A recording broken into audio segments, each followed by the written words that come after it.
Hey guys, good morning. Welcome to the mortgage rate forecast for June 14th. And here's what we got on the news today. Bonds are up slightly, trading at about 101.56. We had jobless claims come out today. Good for the economy, bad for bonds. Import prices beat expectations, which is a sign of inflation, not bond friendly. Retail sales, best number we've seen in months, not bond friendly. But guess what? Yesterday was the Fed meeting. The Fed, as expected, increased short-term rate by 0.25%. The Fed is now at a 2% rate, which of course increased the prime. Now that will impact your credit cards, your short-term debt, but how did it impact long-term debt like mortgages? Well, here's what we have. It was really volatile yesterday when the Fed was like, listen, we're going to do 2 more rate hikes this year and probably 3 next year. So the market was just crazy yesterday, but we closed right at where we opened, which was actually pretty good for bonds. And in light of that, bonds actually opened pretty strong today, but we are flirting with our 25-day moving average, which is kind of putting that ceiling on us. So kind of a crazy day yesterday, a lot of fluctuation, and anyway, but here's where we're at today. Come over here, look at these charts.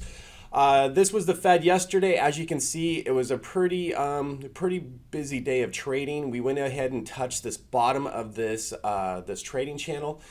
Today we opened a little bit higher, and that's where we're at, guys. We're still right in this downward trading channel. So what did Freddie say? Freddie finally came out with the report for May saying the average consumer is at 4.59% and paid 0.4 to get there. This is actually, we're seeing a larger discrepancy between Freddie and the Mortgage Bankers Association. They came out and said, well, rates have been improving slightly, but the average consumer is at a 4.75. So, but the MBA doesn't give the points like Freddie does.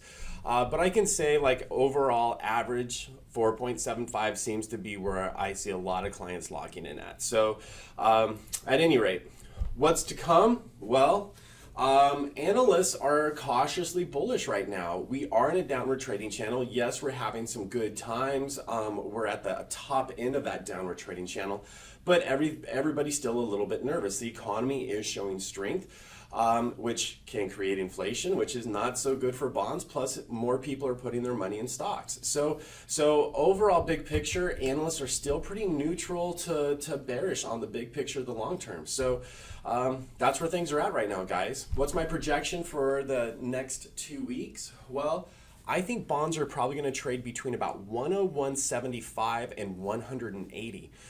We're currently trading at 101.56, so I do think there is some room for improvement, but not by much, maybe 20 basis points. I think there's more room for the bonds to actually get a little bit worse right now. So if you're out there floating, maybe it's not a bad idea. Nobody has a crystal ball, but it may not be a bad idea to maybe lock in and get off the roller coaster. That's just my thoughts. But anyway, that's it for now, guys. We'll see you in 2 weeks. We'd love to hear from you, though. Leave your comments down below. Don't forget to hit that like button before you go. And if none of this made sense to you and you're like, hey, man, I'm just trying to get the best mortgage rate. What does all this chart stuff mean, and how does the economy, don't get banks compete, how does that work? Click Mortgage Bonds 101. There's going to be a link at the top of this video, and that'll teach you the basics that you need to know as a consumer when you're trying to figure out the best time to lock in your rate. Anyway, that's it for now. See you in a couple weeks, guys. Take care. Bye-bye.